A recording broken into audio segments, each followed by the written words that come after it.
اور اتنی تعلیم، اتنی ایجوکیشن، اتنی سویلائزڈ ہو کے بھی ہم ایٹم بم کی جنگوں کے سر پہ، مطلب ہمارے سر پہ ہیں وہ. تو اس سے اندازہ لگا لیں کہ اصل بات یہ ہے کہ ہمیں شاید دین ہمارے گلوں سے نیچے اترا ہی نہیں. تو قرآن کھولیں، کم از کم 5 آیات جو ہیں اس کی پڑھیں اور سمجھنے کی کوشش کریں، اور رب زدنی علما کریں کہ اللہ تعالیٰ سمجھ بھی دے. کیونکہ یہ تفسیریں تو جو پاکستانی ہیں، اردو زبان ہے، یہ قرآن سمجھانے میں میں سمجھتا ہوں اتنی قابل فہم نہیں ہے.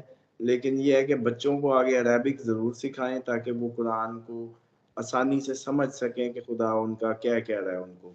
اور یہ لوگ جتنے بھی ناظرین ہیں آپ کے، یا پاکستانی پوری دنیا میں جہاں بھی سن رہے ہیں، کمپیریٹیو سٹڈیز کریں قرآن کی. ایک ترجمے یا ایک تفسیر کے اینگل سے نہیں، 4 اگر آپ کے ایگزسٹنگ اسکول آف تھاٹ ہیں تو ایک آیت کو چاروں کے اینگل سے دیکھیں تو زیادہ اچھا سمجھ آئے گا ان کو.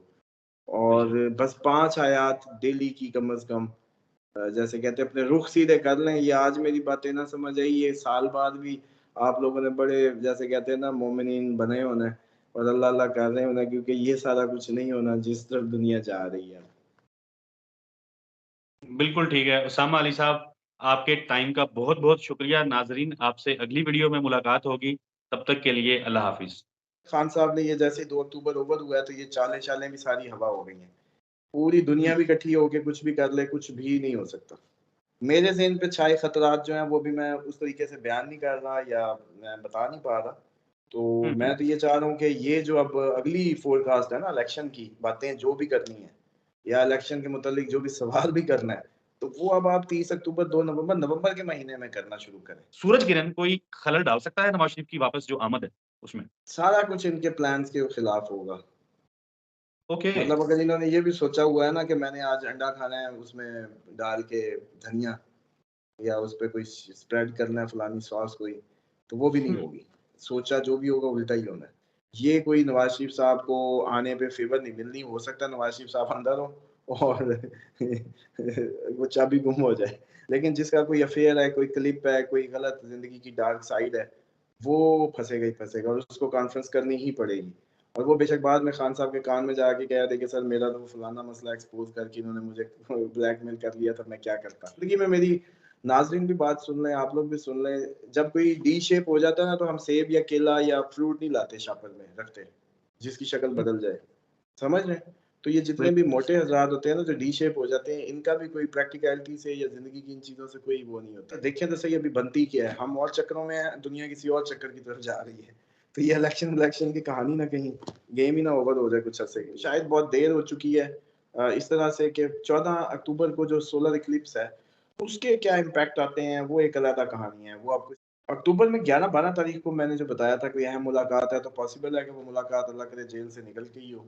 تو یہ 30 اکتوبر تک میکسیمم یہ ساری کہانی جو صورتحال آپ کو نظر آ رہی ہے بدل جائے گی. پی ٹی آئی کے کافی لوگ آپ کو ریلیز ہوتے نظر آئیں گے. چال چلتی ہوئی جو پچھلے اس میں، تو وہ شاید آپ لوگوں کو وہ بھی کوئی عنقریب مطلب فیملی کی طرف سے یا کہیں سے ایکسپوز اور پتہ چلے.